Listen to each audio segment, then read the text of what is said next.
King ஜோரெல்ல கொண்டுறாங்க. இதனால kingdom of storms அப்படின்னு சொல்லப்படுற அந்த ராஜ்யத்துல ஒரு போரே நடக்கக்கூடிய அந்த ஒரு சூழ்நிலையில இருக்குது.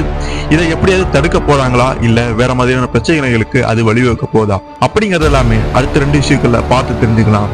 ஒரு தரமான அடுத்த 2 இஷ்யூவோட நான் இங்க வந்திருக்கிறேன். அதுல இருந்த மாதிரியே ஒரு சில ட்விஸ்ட் அண்ட் டர்ன்ஸ் உங்களை உண்மையிலுமே இதுலயும் ஆச்சரியப்படுத்த போகுது. பாத்திரலாங்களா? ஹலோ ஃப்ரெண்ட்ஸ், எப்படி இருக்கீங்க?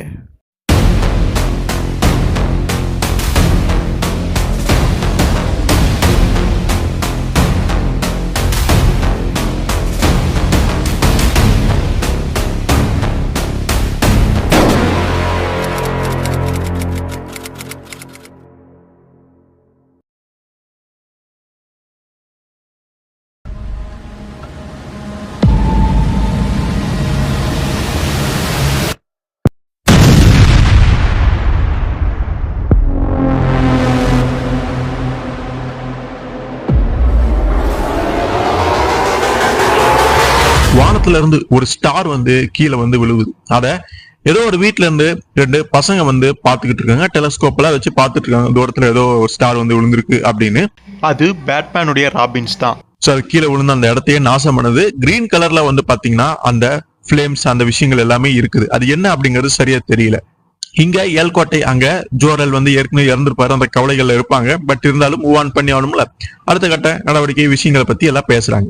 அங்க நம்ம ப்ரூஸ் இருக்காரு. அவர் சொல்லிட்டு இருக்காரு, இந்த மாதிரி ஸ்டார் விழுந்திருக்குது, அது என்னன்னு போய் பார்க்கணும், நானும் ஆல்ஃபிரடு போய் பார்த்துட்டு வரோம், போய் என்னன்னு தெரிஞ்சுக்கிட்டு வரோம் அப்படின்னு சொல்லும் பொழுது ஜெனரல் வாலர் இருக்காங்கல்ல, அவங்க சொல்றாங்க, இப்ப நம்ம ஒரு போர் சூழலுக்கு மத்தியில இருக்கோம், இப்ப இதெல்லாம் அவசியம் தானா, தேவைதானா அப்படின்னு சொல்லும் பொழுது சோ அந்த நட்சத்திரம் மேல வானத்துல இருந்து ஸ்டார்ஸ்ல இருந்து வந்திருக்குது, ஸ்பேஸ்ல இருந்து வந்திருக்குது, இதை நம்ம இப்படியே விடக்கூடாது. ஒருவேளை தீர்க்க தரிசனம் அப்படிங்கிற அந்த விஷயம் உண்மையா கூட இருக்கலாம், அதை நம்ம அலட்சியப்படுத்துறதுனால நமக்கு தான் பிரச்சனை அப்படிங்கிறாரு. சோ வானத்திலிருந்து ஏதோ ஒண்ணு வரும் அப்படிங்கிற மாதிரி கான்ஸ்டன்டைன் அவருடைய தீர்க்க தரிசனத்துல சொல்லியிருப்பாரு. அதுக்கு இந்த நட்சத்திரம் தான் காரணமா இருக்குங்கிற மாதிரி ப்ரூஸ் சொல்றாரு. அந்த ஜெஃபர்சன் என்ன நினைச்சிட்டாரு, வேற ஒரு பிளானட்ல இருந்து வந்த ஜோரெல்லும் லாராவும் தான் இதுக்கு காரணங்கிற மாதிரி நினைச்சுக்கிட்டு ஜோரெல்லாம் கொண்டுட்டாங்க போல இருக்குது. சோ அங்க நம்ம சூப்பர்மேன் நான் வேற ஒரு பிளானட்ல இருந்து வந்தவன், இந்த சூப்பர் சிஷியன், இந்த தீர்க்க தரிசனம் இதெல்லாம் நான் நம்ப மாட்டேன், மூட நம்பிக்கை இதெல்லாம் நான் ஏத்துக்க மாட்டேன் அப்படிங்கிற மாதிரி அவரு மறுக்கிறாரு. ஹார்லி குயினும் இருக்கலாம், பட் உங்களுடைய கிரகம் அழிஞ்சு போச்சு, இப்ப இந்த கிரகத்துக்கு ஏதாவது பிரச்சனைகள் ஒருவேளை வந்ததுன்னா என்ன பண்றது, ஒரு ஸ்டார் விழுந்திருக்கு, ஏன்டா போய் பார்ப்போமே, முன்னெச்சரிக்கை நடவடிக்கையா போய் பார்த்து தெரிஞ்சுக்கல, ஒண்ணும் தப்பு இல்லை அப்படின்னு ஹார்லி குயின் அங்க அவருடைய கருத்தை சொல்றா. அதை ஏத்துக்கிற மாதிரி அங்க குயின் லாரா இருக்காங்களா, அவங்க சொல்றாங்க, சரி ஓகே போய் பார்த்துட்டு வாங்க நீயும் ஆல்ஃபிரடும். சோ என்னுடைய மகள் ஜாலா இங்க வந்துகிட்டு இருக்கிறா, அவ வந்ததுக்கு அப்புறம் தான் என்னுடைய கணவர் நாங்க அடக்கம் பண்ண போறோம். அந்த நேரத்துக்கு நீங்களும் சரியான நேரத்துக்கு வந்துட்டீங்க அப்படின்னா சேர்ந்தே அவரை அடக்கம் பண்ணிடல, எல்லாரும் நீங்க எல்லாருமே இங்க இருக்குன்னு நான் நினைக்கிறேன், அதனால வேலையை முடிச்சுட்டு சீக்கிரம் வந்துருங்க அப்படிங்கிற மாதிரி சொல்றாங்க. அவங்களும் அதை புரிஞ்சுக்கிட்டு நாங்க போயிட்டு சீக்கிரம் வந்துடுறோம்னு ஆல்ஃபிரடும் நம்ம ப்ரூஸும் அங்க இருந்து கிளம்புறாங்க. போறதுக்கு முன்னாடி ப்ரூஸ் ஹார்லி குயினை பார்த்து, நீ லேடி ஆஃப் த ஃபாரஸ்ட்டை போய் சந்தி, அவளை பார்த்து பேசு அப்படின்னு சொல்லும் பொழுது, ஆனா அதுக்கு ஹார்லி குயினோ, அவளை எதுக்கு சந்திக்க சொல்ற, அவ நிச்சயம் இதை விரும்ப மாட்டா, அவகிட்ட போய் பேசுறது கண்டிப்பா சரியான ஒரு விஷயமா இருக்காது அப்படின்னு சொல்லும் பொழுது, இல்ல நீ போய் பேசு, கண்டிப்பா இந்த விஷயத்த அவ விரும்புவா, ஈடுபாடு காட்டுவா, நீ போய் பேசு அப்படின்னு சொல்லிட்டு போயிடுற. அப்படி அது என்ன லேடி ஆஃப் த ஃபாரஸ்ட் யாரு அப்படிங்கிற நமக்கு அப்ப தெரியல. அதுக்கப்புறம் வேற ஒரு இடத்துல, அதாவது அந்த ஸ்டார் விழுந்த இடத்துக்கு கொஞ்சம் பக்கத்துல நினைக்கிறேன். சோ அந்த இடத்துல லேண்ட் ஆஃப் மேக்னஸ்னு சொல்றாங்க, தனி ஒரு இடமாட்டிருக்கு, இன்னொரு ராஜ்யமாட்டிருக்கு. சோ அந்த இடத்துக்கு அந்த ஸ்டார் விழுந்திருக்கு அப்படின்னு பாக்குறாங்க.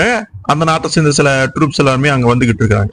அப்ப குதிரையில அவங்க வேகமா வந்துட்டு இருக்கும்பொழுது வழியில யாரோ ஒரு நபர் அங்க இருக்கிறாங்க. அந்த ஸ்டார் விழுந்த இடத்த பாத்துக்கிட்டு இருக்காங்க.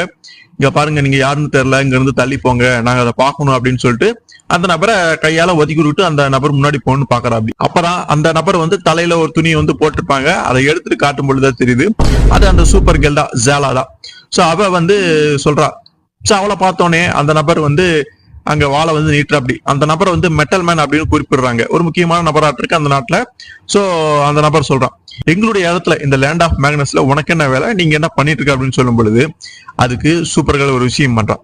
இது இனிமேலுமே லேண்ட் ஆஃப் மேக்னஸா ரொம்ப காலத்துக்கு இருக்க போறது கிடையாது அப்படின்ட்டு அந்த வாழை உடைச்சு போட்டு அந்த நபரை குத்தியே கொல்றா அப்படின்னு சொல்லலாம். சுத்தி இருக்கவங்களுக்கு பெரிய ஷாக் ஆயிடுச்சு, இவனோட திடீர்னு இப்படி எல்லாம் பண்ணிட்டு இருக்கா அப்படின்னு சொல்லிட்டு அவங்களும் அவளை தாக்க வரும் பொழுது அவ தன்னுடைய பவரை யூஸ் பண்ணி அசால்ட்டாவே அங்க இருக்கவங்கள இது பண்ணிடுறான்.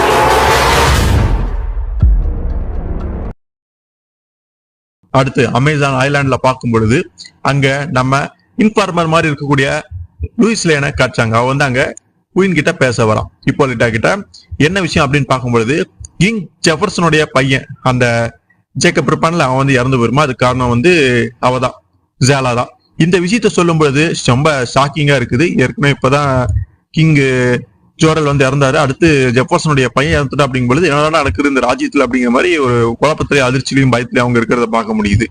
சோ யார் இதை பண்ணா எப்படி அவன் இறந்தா அப்படின்னு பார்க்கும் பொழுது இன்னும் அதுக்கான சரியான தகவல் எனக்கு கிடைக்கல.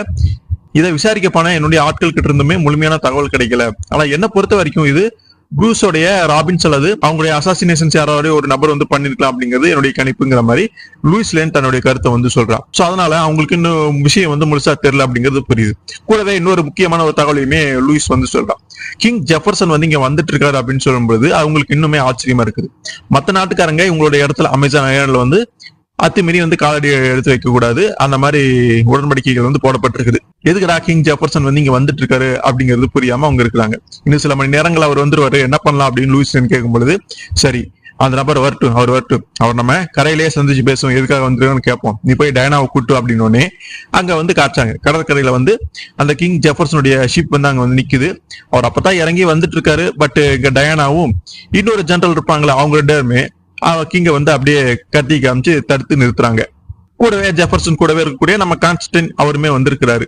சோ நீங்க எதுக்காக இங்க வந்திருக்கீங்க, உங்களுக்கு இந்த இடத்துல காலடி எடுத்து வைக்கிறதுக்கு அனுமதி கிடையாது அப்படின்னு ஹிப்போலிட்டா பேசும் பொழுது சாரி மன்னிச்சிருங்க, பட் இது ஒரு முக்கியமான ஒரு பிரச்சனை, முக்கியமான சூழ்நிலை நம்ம இருக்கனால இதை நம்ம பேசிதான் ஆகணும் அப்படின்னு அப்ப கான்ஸ்டன்ட் வந்து பேசுறாரு. எதுக்காக, நாங்க உங்ககிட்ட பேசுறதுக்காக வந்திருக்கோம், இந்த சண்டை சச்சரவெல்லாம் வேண்டாமே, வாங்க எங்க ஷிப்புக்குள்ள வாங்க, வந்து ஒரு சில விஷயங்கள் நாங்க பேச வேண்டியிருக்கு, எங்க கூட உள்ள வாங்க அப்படின்னு சொல்லும்போது லூயிஸ் லேன் வந்து கேட்கறான், எந்த நம்பிக்கையில நாங்க வந்து எங்களுடைய ராணி வந்து உள்ள விட்டு பேச்சுவார்த்தை நடத்த முடியும், நீங்க ஏதாவது பண்ணிட்டீங்கன்னா, ஏற்கனவே ஜோரல் அப்படிங்கிற கிங்க வேற கொண்டதை வந்து கேள்விப்பட்ட அப்படிங்கிற வெளிப்படையாவே அவ வந்து கொஞ்சம் போட்டு உடைக்கிறான். இதை சொன்னோடனே ஓகே நீ சொல்றதும் புரியுது, பட் இதுக்கு எனக்கு பெருசா பதில் இல்ல, எங்க மேல தப்பு இருக்கு அப்படிங்கிற மாதிரி கான்ஸ்டைன்மே அங்க ஒத்துக்கிறாரு. பட் குயின் ஹிப்போலிட்டா வந்திருக்காங்களா, அவங்க வந்து சரி பேசலாம், ஒண்ணு பிரச்சனை வந்துடாது, கிங்டம் ஆஃப் ஸ்டாம்ஸ் நம்மளுடைய ராஜ்யத்து மேல எனக்கு நம்பிக்கை இருக்கு, இது ஆகாது, பேச்சுவார்த்தைக்கு தானே கூப்பிடுறாங்க, வாங்க உள்ள போலாம் அப்படின்ட்டு கான்ஸ்டைனும் லூயிஸ்ல அங்க ஓரமா நிக்கிறாங்க. கிங் ஜெஃபர்சனும் டயானாவும் ஹிப்போலிட்டாவும் அங்க வந்து இருக்கிறாங்க. அவங்க பேசுறாங்க. ஆரம்பிக்கிறது ஜெஃபர்சன் தான், இந்த மாதிரி என் பையன் இறந்து போயிட்டா அப்படி ஜேக்கப், அவன் வந்து ரொம்பவே அற்புதமான பையன், ஆற்றல் நிறைஞ்சவன், அவனால மலையெல்லாம் வர வைக்க முடியும்னு தான் பையனுடைய ஆற்றலை பத்தி எல்லாம் சொல்லிட்டு இருக்கும் பொழுது அப்படியே கொஞ்சம் கண் கலங்குறாரு தான் பையன் இறந்த அந்த ஒரு விஷயத்தினால. அதுக்கு குயின் ஹிப்போலிட்டாவும் வருத்தம் தெரிக்கிற மாதிரி பதில் சொல்றாங்க. சரி ஓகே ஜோரேல கொண்டது நீங்க தான் அப்படின்னு கேட்கும் பொழுது அதை வந்து ஒரு வெளிப்படையாக ஒத்துக்கிறாரு ஜெஃபர்சன் வந்து. ஏன்னா அவங்க வந்து தீர்க்க தரிசனத்தை நம்புறதுனால, அவங்க அந்த மாதிரி ஸ்கைல இருந்து வானத்துல இருந்து வந்தவங்க, அதிக சக்தி உள்ளவங்களா இருந்ததுனால அவங்க பின்னாட்டில் நம்ம ராஜ்யங்களுக்கு உலகத்துக்கு பிரச்சனையா மாறுவாங்க. அதனாலதான் முன்னாடியே அதை தடுக்கணும் அப்படிங்கிறத ஜோரெல்லாம் நான் கொண்டேன். அதோடவே சேர்ந்து இப்ப நிலைமையும் மோசமாயிருச்சு, வேறு சில பிரச்சனைகளுமே நமக்காக காத்திருக்கு அப்படிங்கிறப்ப என்ன சொல்ல வரீங்க அப்படிங்கிற மாதிரி கான்ஸ்டைனும் லூயிஸ்லையும் அங்க ஒருத்தர் பாத்துக்கிறாங்க. சோ ஜேலா ஜோரல் வந்து என்னுடைய பையன் ஜேக்கப்பை கொண்டா அப்படின்னு சொல்லும் பொழுது அந்த குயின் ஹிப்போலிட்டாவும் சரி, அங்க டயானா வண்டர்வுமனுக்கு பெரிய ஒரு அதிர்ச்சியா இருக்குது. டயானா கோவத்துல அவ அப்படி பண்றதுக்கெல்லாம் வாய்ப்பு இல்லை அப்படின்னு சொல்லும் பொழுது அதுக்கு மேல கோவத்துல ஜெஃபர்சன் வந்து தான் பவர் அப்படியே வெளிக்காட்டுற மாதிரி அந்த மின்னல் பவர் எல்லாம் வெளியில வந்து அவதா செஞ்சா அப்படின்னு கோவத்துல அழுத்தமா சொல்றாரு. அது மூலமாவே அவங்க வந்து ஜேலா தான் கொண்டிருப்பா அப்படிங்கறதையும் புரிஞ்சுக்கிறாங்க. அந்த விஷயம் எப்படி நடந்தது அப்படிங்கறதையுமே விளக்கி சொல்றாரு. இந்த மாதிரி அவ திடீர்னு வந்து நைட்டு வந்து என் பையனை தூக்கிட்டு போய் தூரத்துல இருந்து கீழே போட்டு அவன் இறந்து போயிட்டான், என்னால அந்த நேரத்துல எதுவும் பண்ண முடியல அப்படின்னு சொல்லும் பொழுது ஜேலாவுக்கு சப்போர்ட் பண்ற மாதிரியே சில விஷயங்கள் பேசிக்கிட்டு இருக்கிறான். பட் கிங் ஜெஃபர்சனால அதை ஏத்துக்கவே இல்லை. ஒரு பொண்ணு என்ன அவங்களுக்கு ஆதரவாவே பேசிட்டு இருக்கா, இதெல்லாம் சரியில்லை பாத்துக்க அப்படின்னு குயின் கிட்ட சொல்லிட்டு இருக்கும் பொழுது அங்க கொஞ்சம் வார்த்தைகள் கொஞ்சம் மோசமா விழுந்துரும் போல இருக்கு. கான்ஸ்டன்ட் அரசரே பார்த்து பேசுங்க அப்படிங்கிற மாதிரி சொல்றாரு. அப்ப குயின் ஹிப்போலிட்டா வந்து இங்க பாருங்க, டயானாவுக்கு இதுக்கு சம்பந்தம் கிடையாது, நீங்க அவளை இதுல இழுக்காதீங்க, எதா இருந்தாலும் நம்ம பேசிக்கலாம். தீர்க்க தரிசனங்கள் வந்து ஃபியூச்சர்ல வந்து அது மோசமா வந்து மாறக்கூடிய விஷயங்கள் தான், அது வந்து நடக்கிறதுக்கான வாய்ப்புகள் இருக்குது அப்படின்னு சொல்லும் பொழுது ஜெஃபர்சனுமே ஆமா இப்ப வந்து நம்ம வந்து போர் சூழல்ல இருக்கிறோம், நீங்க யார் பக்கம் நிக்க போறீங்க, எங்க பக்கம் இருக்கீங்களா அப்படின்னு ஒரு ஆதரவை சப்போர்ட் கேட்கறதுக்காக தான் மனுஷன் அங்க வந்திருக்கு, அப்படி கூட்டணி போடுறதுக்காக. பட் இதை சொன்னோடனே டயானா மறுக்கிறான். மதர் வேண்டாம், இப்படி எல்லாம் பண்ணாதீங்க, அவசரப்பட்டு நம்ம ஒன்னும் கூட்டணி போட்டு இப்படி எல்லாம் பண்ண வேண்டாம், உண்மை எது யார் மேல தப்பு இருக்குன்னு தெரியாம நம்ம வாட்டுக்கு எதுவும் பண்ணக்கூடாது அப்படின்னு. ஆனா குயின் ஹிப்போலிட்டாவை பொறுத்த வரைக்கும் தீர்க்க தரிசனத்தை நம்பக்கூடிய ஒரு ஆளா இருக்காங்க. கிங்டம் ஆஃப் ஸ்டாம்ஸ் அந்த ராஜ்யத்துக்கு எந்த பிரச்சனையும் வந்துடக்கூடாது அப்படிங்கறதுக்காக கிங் ஜெஃபர்சன் கூட கூட்டணி போட்டுடலாம், கைகோத்தலாம் அப்படிங்கிற ஒரு முடிவுக்கும் வந்துடுறாங்க. இதை புரிஞ்சுக்கிற டயானா அங்க இருந்து கோவமா போயிடறா. டயனா இரு எங்க போற அப்படின்னு சொல்லும் பொழுது, நீ பாட்டுக்கு அமேசான்ஸை விட்டு போறியா அப்படின்னு சொல்லும் பொழுது, உங்களுடைய பழமையான கல்ச்சர் இந்த ட்ரெடிஷன்ஸ் எல்லாம் தான் அமேசான்ஸோட அழிவுக்கே காரணமாக போகுது, நான் இங்க இருந்து போறேன் பாத்துங்க அப்படின்னு சொல்லிட்டு கோவம் அங்க இருந்து போயிடுறான். ஸோ போனதுக்கு அப்புறம் நம்ம லூயிஸ் வந்து அங்க வந்து பேசுறான். ஸோ உண்மையிலே நீ போறியா? ஆமா, ஜாலா இந்த மாதிரி பண்றதுக்கெல்லாம் வாய்ப்பு இல்ல, அது என்னன்னு தெரிஞ்சுக்க போற, உண்மை என்னன்னு கண்டுபிடிக்க போகணும் அப்படின்ட்டு அவங்க இருந்து போறான். கூடவே லூயிஸ் லேன் வந்து புரூஸுமே தன்னுடைய ராபின் டீம் வச்சிருக்காரு, அது மூலமா இந்த விஷயம் எல்லாமே சீக்கிரமா தெரிஞ்சுக்குவாங்க. அதனால அவங்களுமே அவசரப்பட்ட எந்த ஒரு முடிவுக்கு வர மாட்டாங்க, ஏதாவது பண்ணுவாங்க, நல்லதே நடக்கும், நீங்களும் போய் பேசி பாருங்க அப்படின்லாம் சொல்லிட்டு வண்டர் உமனே அங்கிருந்து போயிடறான். சப்போஸ் ஜாலா வந்து அந்த மாதிரி விஷயங்கள் பண்ணிருக்கா அப்படிங்கும்போது அது ஒரு தேச துரோகம், ஒரு குற்றம் அப்படிங்கறத அவளுமே புரிஞ்சுக்கிட்டு அங்கிருந்து தன்னுடைய பறக்கும் குதிரையை எடுத்துக்கிட்டு போயிடுறான். ஸோ அதுக்கப்புறம் அந்த பேச்சுவார்த்தை எல்லாம் முடிச்சுட்டு கிங் ஜெஃபர்சன் வந்து திரும்ப வந்து அவருடைய நாட்டுக்கு போறதுக்காக கப்பல்ல பயணம் பண்ணிட்டு இருக்காரு. நம்ம கான்ஸ்டைனும் ஜெஃபர்சனும் வந்து பேசிக்கிறாங்க. இதை வந்து நம்ம இப்படிதான் பேசணுமா, இந்த மாதிரி அமேசான்ஸோட நம்ம கூட்டணி போறது சம்பந்தமா, இது மூலமா ஒரு பவர்ஃபுல்லான ஒரு ஆள் வண்டர் உமன் டயனா வந்து நீங்க விட்டுட்டீங்க, அவன் நமக்கு சப்போர்ட் ஆல அவங்க இருந்து போயிட்டா அப்படின்னு சொல்லும் பொழுது, இல்ல நான் பண்ணது கரெக்ட் தான், அவ எல் நாட்டுக்கு எல் ராஜ்யத்துக்கு வந்து ஆதரவாளர். ஸோ அந்த நபர் வந்து நம்ம கூட இருந்தா நமக்கு தான் பிரச்சனை, அதனால அவளை கழட்டே விடணும் அப்படிங்கறதுக்காக தான் நான் அந்த மாதிரி பண்ணேன். அதனால நமக்கு அமேசான்ஸோடைய சப்போர்ட்ஸ் இருந்தா போதும், ஜேலாவுக்கோ அந்த எல் நாட்டுக்கோ சப்போர்ட் பண்ற ஆட்கள் எனக்கு தேவையில்லை அப்படின்னு சொல்லும் பொழுது, இது ஒரு வகையான ராஜதந்திரம் அப்படின்னு சொல்லும் பொழுது, புரியுது அரசர்கள் காலங்காலமா பண்ணக்கூடிய விஷயம் தானே, நான் தான் சரியா புரிஞ்சிக்காம விட்டேன் அப்படின்னு கான்ஸ்டைன் வந்து புரிஞ்சுக்கிறாரு. அப்படி பேசிட்டு இருக்கும் பொழுது ஒருத்தன் மேல இருந்து பாக்குறான், கிங் பாருங்க அங்க மேல ஏதோ இருக்கு அப்படின்னு ஒண்ணு. என்னடா பார்த்தா அங்க நம்ம சூப்பர் கேர்ள் ஜாலா தான்.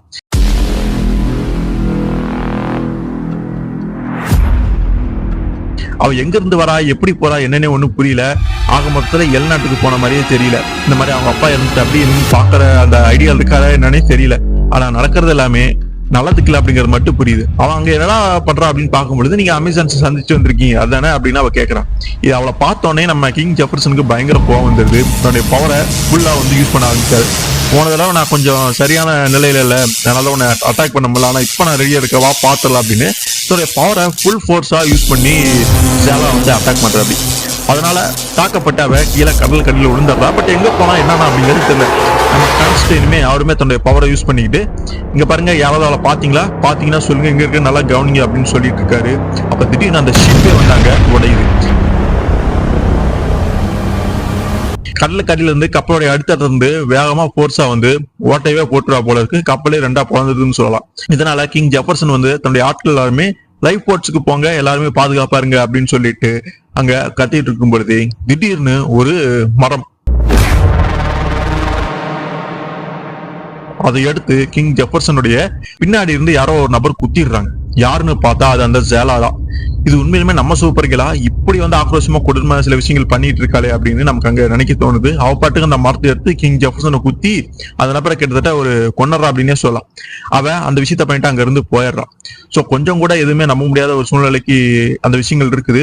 கான்ஸ்டைன் வந்து அங்க பேசுற அப்படி, என்னை மன்னிச்சிருங்க, அவ வந்து நான் கவனிக்கல, என்னால உங்களை காப்பாற்ற முடியலன்னு கான்ஸ்டைன் வந்து அங்க ஃபீல் பண்ணிட்டு இருக்கும் பொழுது, இதுல உன்னோட தப்பும் இல்லை, நான் சொல்றத கேளு என்னுடைய ஃப்ரெண்ட், நல்லா கவனி, அடுத்து என்னுடைய நாட்டுக்கு ராணி வந்து அன்சியாதா, என்னுடைய மகள் தான், அவகிட்ட போய் சொல்லு, அவதான் நீ பாத்துக்கணும், எதிர்த்து போராடுங்க, சண்டை போடுங்க அப்படின்னு சொல்லிட்டு அந்த மனுஷன் அங்க உயிரை விட்டுற அப்படி. சோ என்னதான் சூப்பர்களுக்கு கோவம் இருந்தனாலுமே அதை பொறுமையா தான் அணுகிருக்கணும். அவராடானா சகட்டி மணிக்கு பாக்கிறவங்க எல்லாத்தையும் கொண்டு தள்ளுறா, அது அரசன்னு கூட பார்க்காம அந்த நம்பரை கொண்டா, அரசனுடைய மகனை கொண்டுட்டு போயிட்டு இருக்கிறா. சோ என்ன நடக்குது அப்படிங்கிற நமக்கு புரியல. ஒரே ஷாக்கிங் மேல ஷாக்கிங்கா கொடுத்துக்கிட்டு இருக்காங்க. சோ அதுக்கப்புறம் இந்த லேண்ட்ஸ் ஆஃப் மேக்னஸ்க்கு வராங்க. அங்க ஏற்கனவே வந்து அங்க சில நபர்கள்லாம் வந்திருப்பாங்க. ஜேலா அவங்க எல்லாத்தையுமே கொண்டு போட்டுட்டா போயிருப்பா. சோ அந்த இடத்துக்கு, அதாவது ஸ்டார்மே அங்கதான் விழுந்திருக்கும். சோ அந்த இடத்துக்கு நம்ம ப்ரூஸும் ஆல்ஃபிரடும் பார்க்க வரும்பொழுதுதான் அங்க அந்த வீரர்கள் இறந்து கிடக்கிற அந்த கொடூரமான அந்த ரத்த கலரியான காட்சி வந்து பாக்குறாங்க. சோ அவங்க எல்லாம் யாரு, அந்த நபர் மெட்டல்மேன்ங்கிறத யாரு எல்லாமே பார்த்தோன்னே தெரிஞ்சுக்கிறாங்க. இது எப்படி நடந்தது, எதுக்கு நம்ம ஆல்ஃபிரட் ஜாக்கிரதையா இருக்கணும், இதை பண்ண அந்த நபர் இன்னும் இங்கேயே கூட இருக்கலாம் அப்படின்னு சொல்லும் பொழுது எனக்கு அப்படி தோணல. இதை யாரு பண்ணியிருந்தாலும் சரி, இப்ப அந்த நபர் இங்க இல்ல, அவ இங்க இருந்து போயிட்டா அப்படின்னு நமக்கு சொல்றாங்க. சோ ஒரு பெரிய பள்ளமாட்டு இருக்குது, ஏதோ ஒரு பெரிய ஒரு சக்தி வந்துதான் வந்து அந்த இடத்த தாக்கியிருக்கு அப்படிங்கிறது புரியுது. அதாவது அந்த ஸ்டார் விழுந்த இடம் தான். சோ அந்த பழத்துக்குள்ளேயுமே இறங்கி போய் பாக்குறாங்க. என்ன இருக்குன்னு பார்க்கும்போது பச்சையா ஒரு கல்லாட்ட கிறிஸ்டல் கல் மாதிரி இருக்குது. சோ நம்ம ப்ரூஸ் பக்கத்துல வரும்பொழுது அதனால பாதிக்கப்படுறாரு, அஃபெக்ட் ஆகுறாரு. அப்பதான் தெரியுது அது கிரிப்டோனைட் அப்படின்னு. சோ ப்ரூஸுக்கு ஏன் அது பாதிக்கப்படுது அப்படிங்கும்போது நமக்கு தெரியும். சோ அவருக்குமே அந்த சூப்பர்மேனுடைய அந்த பவர்ஸ் எல்லாமே இருக்குது. இதை புரிஞ்சுக்கிட்டு ஆல்ஃபிரட்டுமே அந்த கிறிஸ்டல் அங்க இருந்து தூக்கி போட்டுறாரு. பட் பெருசா ஒன்னும் ஆச்சரியப்படல. ப்ரூஸுக்கு இந்த மாதிரியான அஃபெக்ட் ஆகிறத பத்தி அவருக்கு ஏற்கனவே தெரிஞ்சிருக்கு. அதாவது இவர் வந்து ஜோரோட பையன் தான், மார்த்தாவுக்கும் ஜோரலுக்கும் பிறந்தவர் தான் அப்படிங்கிற அந்த கதையெல்லாம் தெரிஞ்சுக்கும் போல இருக்கு. அவரே சொல்றாரு, எல்லா விஷயங்களும் நீ தெரிஞ்சுக்க வேண்டிய நேரம் வந்துச்சு ப்ரூஸ், எல்லாத்தையுமே நான் உனக்கு சொல்றேன் அப்படின்னு சொல்லிட்டு அவர் அந்த கதையை அங்க சொல்ல ஆரம்பிக்கிறாரு. சோ அப்பதான் நமக்கு ப்ரூஸோடைய ஆர்ஜினும் அந்த ஜோரலும் லாராவும் அங்க வந்ததுக்கு அப்புறமா எப்படி அங்க சர்வே ஆனாங்க அப்படிங்கிற அந்த பிளாஷ்பேக் கதை எல்லாமே நமக்கு அங்கே தெரிய ஆரம்பிக்குது. அவங்க அந்த ஸ்பேஸ் ஷிப்ல கிராஸ் ஆனதுக்கு அப்புறம் நம்ம சூப்பர்மேன் வந்து பிறந்திருப்பாரு. அதுக்கப்புறம் அந்த மக்கள் கிட்ட தங்களை வந்து வெளிப்படுத்திக் கூடாது அப்படின்னு சொல்லிட்டு காட்டுக்குள்ள ஒரு வீட்டை கட்டி மறைஞ்சதா வாழ்ந்திருக்காங்க. சோ இந்த கிரகத்துல வரும்பொழுது தங்களுடைய பவர் வந்து அதிகமா இருக்கிறத வந்து புரிஞ்சுக்கிறாங்க. சோ அந்த பவர்ஸை யூஸ் பண்ணி ஈஸியாவே வந்து அவங்களால அங்க சர்வே பண்ண முடியுது. தங்களுடைய கிரகம் என்னதான் அழிஞ்சிருந்தாலுமே அப்படின்னா அந்த ஒரு கவலை ஒரு பக்கம் இருந்தாலுமே இங்க இந்த அமைதியான சூழல்ல அவங்க வந்து வாழ பழகிட்டாங்க. ஒரு ரொம்ப சந்தோஷமாக இருந்தாங்க அப்படின்னு சொல்லலாம். கூடவே காட்டுல அவங்க ஒதுங்கி வாழ்ந்திருந்தாலுமே அந்த இடத்து மக்கள் அந்த ஊர் எல்லாமே வந்து தூரத்துல இருந்து பார்த்து அந்த பாஷைகள் கத்துக்கிறதா இருக்கட்டும், பழக்க வழக்கங்கள் எல்லாமே கத்துக்கிட்டு கொஞ்சம் கொஞ்சமா வந்து அந்த இடத்துல முழுசாவே அந்த ஒரு மக்களாவே மாறி வந்து வாழ்ந்திருக்கிறாங்க. பட் வெளி நபர்கள் தொடர்பு எல்லாமே விட்டு ஒதுங்கிதான் அவங்க இருந்திருக்காங்க. சோ ஒரு நாள் நைட்டு அவங்க வீட்டுல தூங்கிட்டு இருக்கும் பொழுது ஒரு நிலநடுக்கம் மாதிரி வந்திருக்குது. ஒரு பெரிய ஒரு அதிர்ச்சியோட வந்து அங்க 2 பேருமே எந்திரிக்கிறாங்க. நம்ம ஒன்னும் நம்மளுடைய கிரகத்துல கிரிப்டான்ல இல்ல, ஒன்னும் பயப்படாதீங்க, சாதாரண நிலநடுக்கமா தான் இருக்கும் அப்படிங்கிற மாதிரி சொல்லும் பொழுது அந்த நிலநடுக்கம் எங்க இருந்து வருது அப்படின்னு சொல்லிட்டு அவங்களுடைய பவர்ஸ் தான் இருக்குது, ரொம்ப பவர்ஃபுல்லானவங்க. அந்த அதிர்வுகள் வர்ற அந்த இதை வந்து கவனிக்கிறாங்க. அந்த அதிர்வுகள் எதை நோக்கி போகுது, எங்க இருந்து வருது அப்படின்னு சொல்லிட்டு அதை அப்படியே ஃபாலோ பண்ணிட்டே போறாங்க. அப்படி போகும்பொழுது மவுண்ட் கிறிஸ்டோப் அப்படிங்கிற ஒரு இடத்துல வந்து அங்க முடிவடையுது. ஒரு எரிமலை அப்படிங்கிறது தெரியுது. சோ அந்த எரிமலை கூடிய சீக்கிரத்துல வெடிக்க போகுது. அது வெடிச்சாலுமே நிறைய பாதிப்புகள் பக்கத்துல இருக்கக்கூடிய ராஜ்யம், மக்கள், ஊர் எல்லாமே பாதிக்கப்படும் அப்படிங்கிறத புரிஞ்சுக்கிறாங்க. நமக்கு பிரச்சனை இல்லை, நம்மளுடைய வீடுமே நெருப்புல அழிஞ்சு போனா நம்மளால திரும்ப கட்டமைச்சுக்க முடியும், நமக்கு பவர்ஸ் இருக்கு அப்படிங்கிறத புரிஞ்சுக்கிறாங்க. பட் இருந்தாலுமே அந்த மக்கள், அந்த கோட்டை, இவங்க எல்லாமே பாதிக்கப்படுவாங்களே, அவங்கள காப்பாத்தணுமே அப்படின்னு சொல்லிட்டு அக்கறையும் படுறாங்க. சோ நேரடியா நம்ம போய் இந்த விஷயத்தை அவங்களை காப்பாற்றணும் அப்படின்னா நம்மளுடைய அடையாளம் தெரிஞ்சிடும். அதனால வேற மாதிரி நம்ம இது ட்ரீட் பண்ணலாம் அப்படின்னு சொல்லிட்டு அவங்களுடைய கிரகத்துல ரொம்பவே ஜீனியஸ், அவங்களுடைய சயின்டிஸ்ட் மொழி எல்லாமே பயன்படுத்திட்டு அந்த எரிமலை வெடிச்சா எப்படி வந்து தற்காத்து கொள்றது, எப்படி நம்ம வந்து பாதுகாத்துக்கிறது அப்படிங்கிற எல்லா டீட்டெயில்ஸுமே வந்து எழுதி அந்த கோட்டை இருக்கு பாத்தீங்களா, அதாவது எல் கோட்டை அப்படின்னு பார்த்தோம்ல, இப்ப அந்த கோட்டை காட்டுறாங்க. இப்ப அந்த கோட்டையில வந்து ப்ரூஸோடைய அப்பா அம்மாவான தாமஸும் மார்த்தாவும் தான் அப்ப அரசராவும் ராணியாவும் இருந்திருக்காங்க. அவங்கதான் ஆண்டுகிட்டு இருந்திருக்காங்க. சோ ஒரிஜினலாவே அது ப்ரூஸோடைய ராஜ்யமா தான் இருந்திருக்குது. அதனாலதான் நம்ம ஜோரல் வந்து அப்ப வந்து அந்தபடி ஒரு விஷயத்த சொல்லியிருப்பாரு. ஞாபகமா பார்த்தா நீதான் அரசனாக வேண்டியது அப்படிங்கிற மாதிரி அந்த பதில் எல்லாமே சொல்லி இருந்திருப்பாரு. ஃபர்ஸ்ட் இஷ்யூல பார்த்திருப்போம். சோ இவங்க அதை அந்த எரிமலை வெடிச்சதுக்கு அப்புறமா ஊரையும் மக்களையும் பாதுகாக்கலாம் அப்படின்னு சில விஷயங்கள் எல்லாமே எழுதியிருப்பாங்க. அந்த பேப்பர்ல எல்லாமே கொடுக்குறாங்க. அந்த ராஜ்யத்துல ஆலோசகர் மாதிரி ஒருத்தர் இருப்பாரு. ஆலோசகர் மட்டும் இல்லாம ஒரு தீர்க்க தரிசனங்களை சொல்ற மாதிரியான ஒரு நபரும் கூட சொல்லலாம். லூத்தராம் அந்த நபருடைய பேர். வெறும் ஆலோசகர் அப்படின்னு சொல்ல முடியாது. இந்த வரப்போற பிரச்சனைகள் எல்லாமே முன்கூட்டியே சொல்லக்கூடிய ஒரு சில நபர்லாம் இருப்பாங்களா, அந்த மாதிரியான ஒரு நபராகவும் லூத்தரை வந்து நமக்கு காட்டுறாங்க. அந்த லூத்தர் கேட்கறான், இந்த விஷயம்லாம் உங்களுக்கு எப்படி தெரியும், இதெல்லாம் எப்படி நீங்க எதை கண்டுபிடிச்சு சொல்றீங்க அப்படின்னு சொல்லும் பொழுது, இப்ப அதெல்லாம் முக்கியம் கிடையாது, நான் சொல்றதை கேளுங்க, இதுல இருக்கிறபடி நீங்க செஞ்சீங்கன்னா நீங்க தப்பிச்சிருவீங்க, அந்த எரிமலை வெடிப்புல இருந்து உங்களை காப்பாத்திக்கலாம் அப்படின்னு சொல்லும் பொழுது அந்த லூத்தரமும் அப்போதைக்கு அவங்க எழுதி கொடுத்த அந்த பேப்பர்ஸ், லெட்டர்ஸ் எல்லாமே வந்து வாங்கிட்டு போறாங்க. அதை வந்து அரசு யாருக்கிட்ட வந்து காட்டுங்க, அவங்க புரிஞ்சுக்குவாங்க அப்படின்னு சொல்லும் பொழுது, ஆனா இவங்களுடைய வேலையை அவங்க சரியா பண்ணிட்டோம் அப்படின்னு சொல்லிட்டு ஜோரலும் லாலாவும் வந்து நிம்மதியா இருக்கிறாங்க. பட் என்னன்னா அந்த லூத்தர் வந்து கொஞ்சம் மோசமானவனாட்டு இருக்கு. அந்த லெட்டர்ஸ், அவங்க சொன்னது, எழுதி கொடுத்த எந்த விஷயங்களுமே தாமஸ் மார்த்தா கிட்ட போகவே இல்லை. அது எல்லாமே எரிச்சிடறான். அந்த விஷயங்கள் தெரியக்கூடாது அப்படிங்கறக்காக வேணும்னே பண்ணிடுறான். இந்த ராஜ்யம் வந்து எப்படி வேணா போயிட்டு போகுது அப்படிங்கறக்காக ஒரு பிடிவாத குணத்துல வந்து இருக்கிறான், ஒரு அகங்காரம் பண்ணவனா, ஒரு மோசமானவனா இருக்கிறான். இந்த விஷயங்கள் எதுவுமே அவங்களுக்கு அப்போதைக்கு தெரியல. பட் அந்த எரிமலை போக போக வந்து மோசமாயிட்டே போகுது. சில மக்களுமே அங்க இறந்து போயிருப்பாங்க. அந்த எரிமலை குழம்பு வெளியில வந்து ஒரு பாதிப்புக்கு வந்து உள்ளா இருக்குது.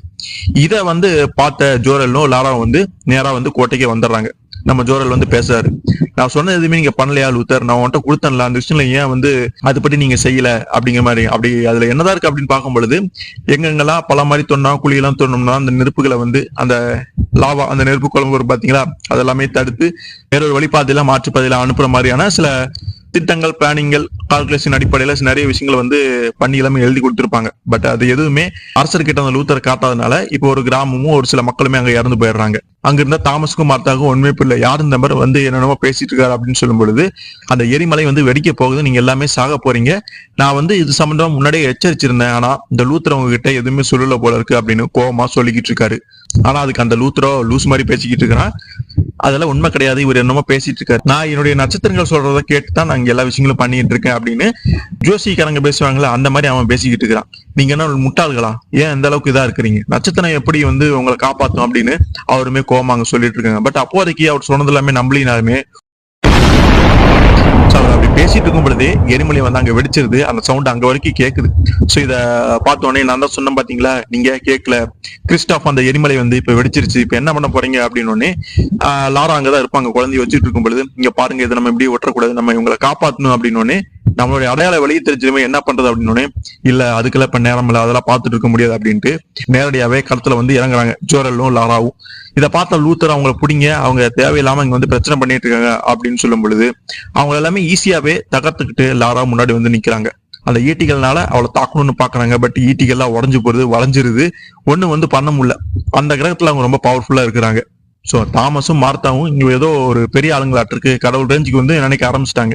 சோ நீங்க யாருக்கு எதுக்காக வந்திருக்கீங்க அப்படின்னு கேட்கும் பொழுது ஒரு ஃப்ரெண்டா நினைச்சுக்கீங்களே அப்படின்னு அங்க லாரா வந்து சொல்றா. நான் உங்களை காப்பாத்தேன், பட் எனக்காக நீங்க ஒரு விஷயம் பண்ண அப்படின்னு சொல்லிட்டு தன்னுடைய குழந்தைய வந்து பாத்துங்க அப்படின்ட்டு மார்த்தா கிட்ட கொடுத்துட்றான். அவங்களுக்கு ஒண்ணுமே புரியல, என்னதானே இவங்க பண்றாங்க, தான் குழந்தைய வந்து கொடுத்துட்டு போறாங்களேன்னு ஒண்ணு புரியாம அங்க குழந்தைய கொடுத்துட்டு ஜோரலும் லாராவும் முழுமையாவே தங்களை வெளிக்காமிச்சுக்கிறாங்க அந்த மக்களை காப்பாற்றணும் அப்படிங்கிற நல்ல நோக்கத்துக்காக.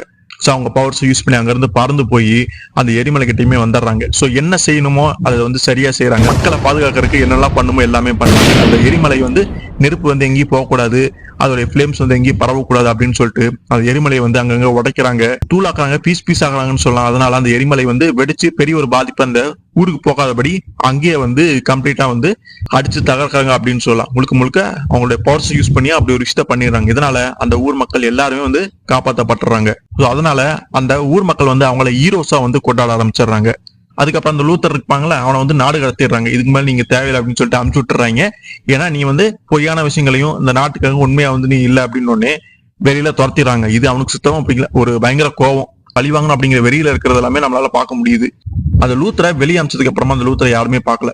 ஏன் அந்த ஜோரலும் லாராவும் சரி, தாமஸ் மார்த்தா இவங்களுமே பார்க்கல. அதுக்கப்புறம் எங்க போனா என்னன்னு தெரியல. பட் நமக்கு காட்டுறாங்க ஏதோ ஒரு இடம், ஒரு பள்ளம் மாதிரி இருக்குது, அதுல வந்து ஏதோ ஒரு கிரீன் கலர்ல ஏதோ ஒரு ஸ்டோன் மாதிரி இருக்குது. அது பக்கத்துல போய் அதை தொடுறான். பட் அதனால ஏதோ ஒரு அஃபெக்ட் ஆகுறான், பாதிப்பு வந்து ஏற்படுது. அது என்ன அப்படிங்கிறதுல அதனால அவனுக்கு என்ன பாதிப்பு ஏற்படுச்சுன்னு நமக்கு அப்ப தெரியல, இறந்துட்டானா என்னன்னு தெரியல. பட் அதுக்கப்புறமா ஜோரல்லையும் லாராவையும் ஹீரோஸா பார்க்க ஆரம்பிச்சிடுறாங்க. அவங்க ஒரு காட் லெவலுக்கு திங்க் பண்ண ஆரம்பிச்சிடுறாங்க. அவங்களுடைய அறிவு, நாலேஜ், சயின்ஸ் சம்பந்தப்பட்ட எல்லா விஷயங்களுமே அந்த நாட்டு மக்களுக்கு, அரசியருக்கும் ஷேர் பண்றாங்க. இது மூலமா தங்களுக்கு ஒரு நல்லது நடந்திருக்கு, நமக்கு வந்து நிறைய விஷயங்கள் வந்து தெரிஞ்சிருக்கு அப்படின்னு நினைச்சிட்டு அவங்க வந்து சந்தோஷமா வந்து அந்த ராஜ்யத்துல எல்லாமே வாழ்ந்துட்டு இருக்காங்க. பட் இது ஒரு பக்கம் இருந்தாலுமே நம்ம ஜெஃபர்சன் இருக்காருல்ல, அவருடைய நாட்டுல இது வந்து ஒரு பின்னாட்கள பிரச்சனையா மாறலாம். இவங்க ரொம்ப பவர்ஃபுல்லா இருக்காங்க, ஏலியன்ஸ் நமக்கே வந்து ஆபத்தா முடியலாம், தீர்க்க தரிசனம்லாம் அதான் சொல்லுதுன்னு கான்ஸ்டைனை கூட்டிட்டு வாங்க அப்படின்னு தீர்க்க தரிசனத்தை கேட்கறது. அதனால சில விஷயங்கள் அதுக்கப்புறம் ஒரு பண்ணது எல்லாமே அந்த கனெக்ஷன் எல்லாமே நமக்கு இப்பதான் புரியுது. அதுக்கப்புறம் எல்லாமே நல்லபடியா போய்கிட்டு இருக்குது. இந்த லாராவும் ஜோரலும் அந்த அரசியருக்கு தாமஸுக்கும் மார்த்தாக்கும் நல்லா நெருங்கி பழக்கமாகி நல்லா நண்பர்களா வந்து அங்க ஆகுறாங்க. பட் ஆனா அவங்க வெறும் நண்பர்களா மட்டும் இல்ல அப்படின்னு நம்ம ப்ரூஸ் வந்து அங்க பேசுறாரு. அது என்னமோ உண்மைதான் அப்படின்னு ஆல்ஃபிரட் மேலும் வந்து கதையை வந்து தொடர்றாரு. சோ அதுக்கப்புறமா எல்லாம் நல்லா போயிட்டு இருந்தாலுமே ஒரு டைம்ல ஒரு விஷயம் வந்து நடக்க ஆரம்பிச்சிருச்சு. சோ தாமஸ் வந்து நாட்டையும் பார்த்துக்கிட்டு மக்களையும் பார்த்துக்கிட்டு அவர் வேலையில வந்து பிஸியா இருந்திருக்காரு. இவங்க மார்த்தாவுமே அவங்களுடைய வேலையை என்னமோ அதில் செஞ்சுக்கிட்டு வந்து இருக்கிறாங்க. பட் என்னன்னா அவங்களுக்கு வந்து குழந்தைங்கிறது இல்லை. இது ஒரு பிரச்சனையாவே இருந்திருக்கு. அதனாலே என்னமோ தெரியல, ஜோரலுக்கும் மார்த்தாவுக்கும் இடையில சின்ன ஒரு ஈர்ப்பு மாதிரி வர ஆரம்பிச்சு பின்னாடி அது ஒரு பெரிய பிரச்சனையா மாறிடுது. சோ அன்னைக்கு ஒரு நைட்டு நடந்த தப்பு வந்து நிறைய விஷயங்கள் அங்க மாத்திருச்சு அப்படின்னு சொல்லலாம். அந்த விஷயம் ஊருக்கோ மக்களுக்கோ வந்து தெரியப்படுத்தல. பட் அரசருக்கு தாமஸுக்கு வந்து தெரிஞ்சிச்சு. இதனால ஒரு கோபம் வந்து தன்னுடைய மனைவி மேல அவங்களுக்கு ஏற்படுது. சரியா வந்து அவருமே யாருக்கிட்டையும் பேசாம தான் இருந்திருக்காரு. ஆனா ஒரு நாள் மார்த்தாவுக்கு குழந்தை வந்து பிறக்க ஆரம்பிச்சிருச்சு. சோ அப்படி குழந்தை பிறந்தோடனே அதை வந்து தாமஸ் பாக்குறாரு. பார்த்தோடனே தான் பையனாவே நினைச்சு அவரு நல்லபடியா வளர்க்கறாரு, சந்தோஷமா இருக்கிறாரு. ஏன்னா இவங்களுக்கு குழந்தை இல்லை அப்படிங்கிறது ஒரு பக்கம் இருந்தாலுமே இப்ப ஏதோ ஒரு வகையில குழந்தை வந்து பிறந்துருச்சு அப்படின்னோடனே ஒரு வாரிசு கிடைச்சிச்சு அப்படின்னு ரொம்ப சந்தோஷமா வந்து அந்த குழந்தைய வந்து வளர்த்துறாங்க. அதுக்கப்புறம் அந்த கோவம் எல்லாமே அவருக்கு போயிருது. அவங்க 4 பேருமே நல்லபடியா திரும்ப நல்ல ஃப்ரெண்ட்ஸா வந்து அங்க ஒன்னா வந்து வாழ்ந்துகிட்டு இருக்கிறாங்க. அதுக்கப்புறமா அமேசான்ஸோட நட்புறவுல தான் இருந்திருப்பாங்க போல இருக்கு. அங்க அந்த சமயத்துல வந்து அவங்களுடைய நம்ம ஜேலா அவங்களுமே பிறந்திருப்பாங்க. 3 பசங்களுமே ஒன்னா வந்து விளையாடுறது பிடிக்கிறதுன்னு சொல்லிட்டு லைஃப் நல்லபடியா போயிட்டு இருக்கு. எந்த பிரச்சனையும் இல்லாம ராஜ்யத்துல நாட்டுல எல்லாமே போய்கிட்டு இருக்கு. சோ ஒரு சமயத்துல எங்கேயோ போயிட்டு ரிட்டர்ன் திரும்பி வந்துகிட்டு இருங்க. அப்படி வந்துட்டு இருக்கும் பொழுது திடீர்னு ஒரு பிளாஸ்ட், கிரீன் கலர்ல ஒரு ஃபிளேம்ல வந்து நமக்கு காட்டுறாங்க. பெரிய பிளாஸ்ட் அங்க வந்து அந்த குதிரை வண்டி வந்து தாக்கு. அதனால அங்க ஒரு மோசமான பாதிப்புக்கு வந்து அங்க எல்லாருமே உள்ளாடுறாங்க. யாரா அந்த வேலையை பார்த்தா அப்படிங்கிற நமக்கு புரியல. யாரோ ஒரு ஜோக்கராட்டிருக்கு ஒரு நபரை வந்து காட்டுறாங்க, சிரிச்சுக்கிட்டே அங்க இருக்கிறான். கையில கிரீன்லாண்டருடைய மோதிரத்தையுமே பார்த்திருக்கான். அந்த மோதிரம் சொல்றது எல்லாமே கேட்டுக்கிட்டு அவன் அப்படிப்பட்ட விஷயங்களை எல்லாம் பண்ணிக்கிட்டு இருக்கிறான். அப்பதான் தெரியுது அது அந்த லூத்தர் தான். அவன் அந்த பச்சை கல்ல ஏதோ தொட்டுப்பான், அந்த கல்லை தொட்டோடனே அவனை ஏதோ பாதிக்கப்படைய செஞ்சிருக்கும் நம்ம நினைச்சோம். பட் அப்படி இல்ல, அது மூலமா அவனுக்கு ஏதோ புது பவர் கிடைச்சிருக்கும் போல இருக்கு. அவன் இப்ப வந்து ஜோக்கர் அப்படின்னு வந்து சொல்றாங்க. அதாவது அந்த கிரீன் மேன் நம்ம பார்த்தோம் பாத்தீங்களா, அந்த ஏரோ விட்டு கொண்டது அது வேற யாரும் கிடையாது, இவன் தான். அது ஜெஃபர்சன் விரும்பினாலுமே தன்னுடைய ரிவெஞ்சுக்காக அந்த ஏரோ விட்டு ஜோரலை பழித்துக்கிட்டான் இவன். இந்த லூத்தர் இப்ப ஜோக்கர்னு குறிப்பிடுறாங்க. பட் அந்த கிரீன் மேன் யாரும் இல்லை, இவன் தான் அப்படிங்கிற நமக்கு புரியுது. ஸோ தாமஸ் அங்க மோசமான கருகின நிலையில இறந்து போயிட்டாராட்டிருக்கு. இதை பார்த்தோன்னே ஜோரலுக்கு கோவம் வந்துருது. அந்த லூத்தரை பிடிக்கணும் அவங்க சொல்லணும்னு சொல்லிட்டு அம்மா போறாரு. பட் அதுக்குள்ள அவங்க இருந்து தப்பிச்சு போயிடறானாட்டிருக்கு. மால்தா கிட்டத்தட்ட ஒரு மோசமான சூழ்நிலையில இருக்காங்க, சாகக்கூடிய அந்த நிலைமையில இருக்காங்க. நம்ம லாரா வந்து பக்கத்துல வந்து பாக்குறாங்க. ப்ரூஸ்க்கு என்னாச்சு அப்படின்னு கேட்கும்போது அவன் நல்லா தான் இருக்கான், ஒன்னும் கவலைப்படாதீங்க அப்படின்னு ஆறுதல் எல்லாமே சொல்றாங்க. ஸோ நம்ம ஆல்ஃபிரட் இருக்காரு பாத்தீங்களா, அவருமே அப்ப அங்க இருக்கிறாரு. ஒரு ப்ரொடெக்டரா பாதுகாவலர். இப்ப ப்ரூஸ் என்னவா இருக்கிறோ அதான் அப்ப அவரு பாத்துக்கிட்டு இருக்காரு. இப்ப அவங்க 2 பேரும் பார்ட்னரா இருக்கிறாங்க. நல்ல வேலையா ப்ரூஸ்க்கு ஒன்னாவல. நம்ம ஆல்ஃபிரட் தான் பார்த்து ப்ரூஸை வந்து அப்படியே தாங்கி பிடிச்சிருக்காரு. அவன் மூச்சு விடுறத பார்த்தோன்னே உனக்கு உயிர் இருக்குது, பையன் பழச்சிக்கலாம், ஒன்னும் பிரச்சனை இல்லை அப்படிங்கிறத புரிஞ்சுக்கிறாரு. சோ மோசமான நிலையில இருக்கக்கூடிய மார்த்தா வந்து அங்க பேச ஆரம்பிக்கிறாங்க. ஆல்ஃபிரட், லாரா இங்க பாருங்க கவனிங்க அப்படின்னு சொல்லிட்டு முக்கியமான சில விஷயங்கள் எல்லாமே பேசுறாங்க. கடைசி தருணத்துல வந்து அவங்க இருக்கிறாங்க. சோ லாரா, நீங்களும் சரி ஜோரலும் சரி இனிமே இந்த நாட்டை வந்து ஆளுங்க. மக்களுக்கு உங்க மேல நல்ல ஒரு அபிமானமும் மரியாதையும் இருக்குது. சோ அதனால நீங்க ஆள்றதா சரியா இருக்கணும். அப்ப ப்ரூஸ் இருக்கானே அவனை அப்படின்னு கேட்கறாங்க. சோ ப்ரூஸ் இருக்கும் பொழுது அடுத்த வருஷம் அவன் தான் நாங்க எப்படி ராஜ்யத்தை ஆள முடியும் அப்படின்னு சொல்லும் பொழுது, ப்ரூஸை நல்லபடியா வழங்க பாத்துக்குங்க, சரியான சமயம் வரும்ப அவனை வந்து அரசனா வந்து உட்கார வைங்க. அது வரைக்கும் அவனுக்கு எந்த உண்மைகளும் தெரியப்படுத்த வேண்டாம். அவனுக்கு நேரம் வரும்பொழுது எல்லாமே சொல்லி புரிய வைங்க. அது மட்டும் இல்லாம ப்ரூஸ் வந்து முறை தவறி பிறந்தவன் அப்படிங்கிற மாதிரிதான் சொல்லி வச்சிருக்காங்க. பட் யாருக்கு பிறந்தாங்க என்னங்கிற அந்த விவரம் எல்லாமே வெளியில தெரியாது. இந்த ரகசியம்ங்கிறது இந்த 4 பேருக்குள்ள மட்டும்தான் இருக்கும். மக்களுக்கு வந்து இன்னும் வெளியில தெரியல. சோ ப்ரூஸுடைய பிறப்பு பற்றின ரகசியம் அப்படிங்கிறது இன்னும் மக்களுக்கு தெரியல. சோ அதனால ஒரு நாள் வந்து மக்களுக்கு நிச்சயமா அதை வந்து தெரியப்படுத்தி தான் ஆகணும். ஒரு பாஸ்டர், முறை தவறி பிறந்தவனை வந்து அரசனா வந்து மக்கள் ஏத்துக்க மாட்டாங்க. பட் நீங்க ரொம்பவே நல்லவங்க லாரா, நீங்க வந்து சரியான சமயத்துல மக்களுக்கு இதெல்லாமே எடுத்து சொன்னீங்கன்னா கண்டிப்பா புரிஞ்சுக்குவாங்க. அந்த சமயத்துல ப்ரூஸுமே அதை புரிஞ்சுக்குவான். அதனால இதெல்லாமே நடக்கும் பொழுது, அந்த சூழ்நிலை அந்த காலம் எல்லாமே நமக்கு வரும் பொழுது நீங்க ப்ரூஸை அரசனா உட்கார வச்சீங்கன்னா எல்லாமே சரியா இருக்கும். மக்கள் உங்க மேல நம்பிக்கை வச்சிருக்கனால நீங்க சொன்னா கண்டிப்பா கேட்பாங்க அப்படிங்கிற அந்த விஷயங்கள் எல்லாமே சொல்லிட்டு கடைசியா ப்ரூஸை நல்லா பாத்துக்குங்க, அவர் ரொம்ப நல்ல பையன், உங்க பையன் மாதிரி வளர்த்துங்க அப்படின்னு சொல்லிட்டு அவங்க அங்க உயிரை விட்டுறாங்க. இதை கேட்டுக்கிட்டு இருந்த லாரானால கொஞ்சம் கூட தாங்க முடியல. கனத்த இதயத்தோட கண்ணீர் விட்டுட்டு அங்க உட்கார்ந்து இருக்கிறாங்க.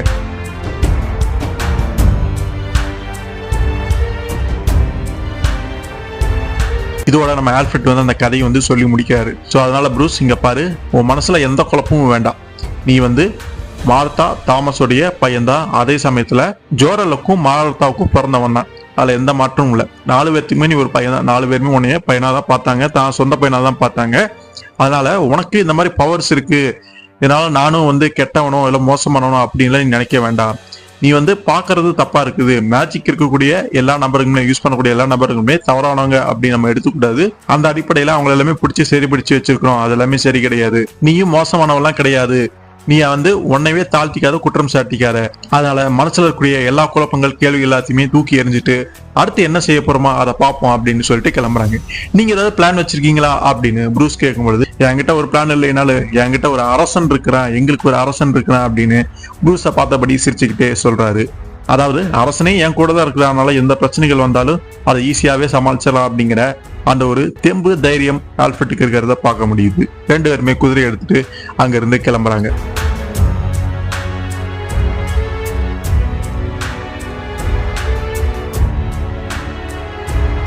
இதோட இந்த 2 இஷ்யூஸ் வந்து இங்க முடியுது. ஒரு இஷ்யூ ஜோரல் ஜாலாவுடைய அந்த கொடூரமான ஆட்டத்தையும் பார்த்தோம். இந்த இஷ்யூல ப்ரூஸுடைய பிளாஷ்பேக் கதைகள் எல்லாமே 2 கலந்து கட்டி வேற ரகமா இந்த ஸ்டோரி வந்து கொண்டு போய்கிட்டு இருக்காங்க. முதல் 2 இஷ்யூல தான் ட்விஸ்ட் அண்ட் டர்ன்ஸ் இருக்குன்னு பார்த்தா அடுத்த 2 இஷ்யூஸ்லயுமே ட்விஸ்ட் அண்ட் டர்ன்ஸ் வச்சு சூப்பரா வந்து கதை வந்து கொண்டு போயிட்டு இருக்காங்க. கேம் ஆஃப் த்ரோன்ஸ்ல வரக்கூடிய அந்த அதிர்ச்சிகரமான ட்விஸ்ட் அண்ட் டர்ன்ஸை டிசி கதையில இப்படி பாக்குறப்ப உண்மையிலுமே வித்தியாசமாவும் சூப்பராகவும் தான் இருக்குது. நீங்க உண்மையிலுமே இந்த கதையை என்ஜாய் பண்ணிட்டு இருப்பீங்க. கூடிய சீக்கிரத்துல அடுத்த இஷ்யூக்களையுமே வரக்கூடிய நாட்களை நம்ம பார்க்கலாம். இப்ப இந்த வீடியோ உங்களுக்கு பிடிச்சிருந்தது அப்படின்னா லைக் பண்ணுங்க, ஷேர் பண்ணுங்க, எல்லாத்துக்குமே தெரியப்படுத்துங்க. குறிப்பா சப்ஸ்கிரைபும் பண்ணிக்கோங்க. அடுத்த ஒரு சுவாரஸ்யமான ஒரு வீடியோலயோ ஒரு கதையிலயோ உங்களை சந்திக்கிற வரைக்கும் நன்றி நண்பர்களே.